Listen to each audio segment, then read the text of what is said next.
We have an exciting concept called the iceberg that will provide the foundation for a lot of our activities coming up. Now, we all know what an iceberg looks like, or at least we think we do.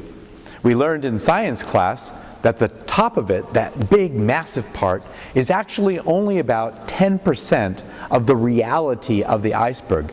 90% is underneath the surface of the water. And this is the way it is in terms of understanding our own self, our own identity. 10% is what we see, what we hear, what we touch. And then that 90% are those unspeakable things or unknowable things.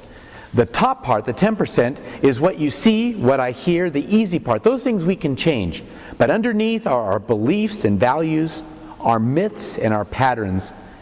And those things, probably because we're not completely in tune with them, those are more of a challenge. They're more difficult to change. So let me give you some examples. In terms of beliefs and values, this one is actually close to home for me, because I actually had to teach my children about being careful when we lived in California, in the Los Angeles area, about driving their car through Beverly Hills after 10 o'clock at night. Because of the color of their skin, they were going to be pulled over and stopped and questioned. A person who was not brown or a person of color had an easier time of driving through Beverly Hills because they weren't suspects. To the extreme of this, you have two people from two very different cultures. One of them sees the police coming down the road and they said, "Good, the police are here to help us." The other one thinks, just by the patterns, their beliefs, their history, uh-oh, what are they going to question me about? The next one I'd like to talk about are the myths and patterns. And for here, we have a kind of a classic American school system where children are graded for their level of participation. So objectively what this means is that if you're in a classroom and the teacher asks a question and the teacher is watching for who is an active participant, you have children from a particular culture going, me, me, me, me. They're competing for time. But what about a child that comes from a household where it's impolite to speak unless you're invited? They sit in the classroom with their hands folded, waiting for the teacher to pick on them, to choose them.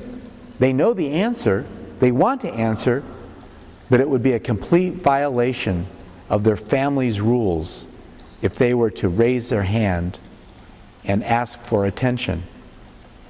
Or to take it a different way, they actually learn how to vie for attention and they go home.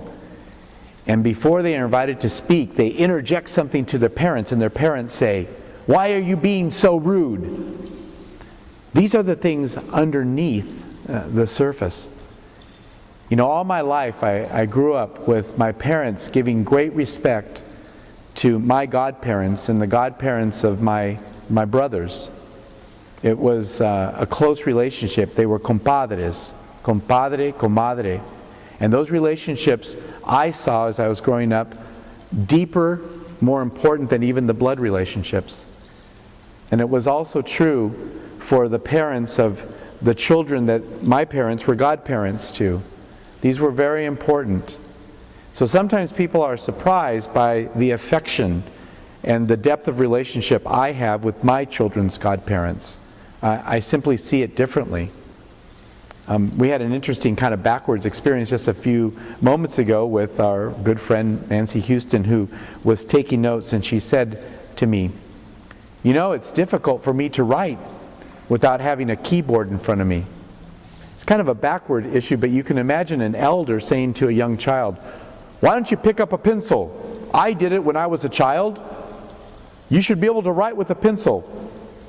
Or that old thing, you're not using your brain anymore, you need a calculator to do your math. When we spend years and years and years teaching our children how to use calculators or having to learn how to use a keyboard. So this is a brief introduction. Of course, you have a really nice printout that you can make by pressing the PDF link right next to this video link. on the iceberg, and we're going to spend a lot of time and some really good exercises on the concept of the iceberg, both for the individual and from a communal standpoint in our time together. Thank you.